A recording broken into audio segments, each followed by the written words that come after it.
Kuventi pritet ta kalojë me procedurë të përshpejtuar adherimin e Shqipërisë në Bordin e Paqes për Gazën, pas ftesës së presidentit amerikan Donald Trump dhe përgjigjes pozitive të kryeministrit Edi Rama. Kryetari i grupit parlamentar i Partisë Socialiste Tauland Balla u dërgoi një mesazh ligjvënësve të majt, ku i njofton se adherimi i Shqipërisë në Bordin e Paqes pas miratimit nga qeveria do të kërkojë edhe ratifikimin në Kuvend. Ky proces sipas Ballës do të kryhet me procedurë të përshpejtuar në respekt të kushtetutës dhe rregullore së Kuvendit, sapo të vijë nga Këshilli i Ministrave.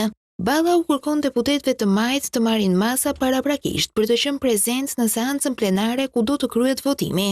Bordi është pjesë e planit 20 pikësh të Trump për t'i dhënë fund luftës Israel-Hamas dhe pritet të mbikëqyrë përkohësisht drejtimin e Gazës dhe të menaxhojë rindërtimin e saj. Kjo organizatë ndërkombëtare do të përbëhet nga udhëheqës botëror me presidentin Trump si kryetar.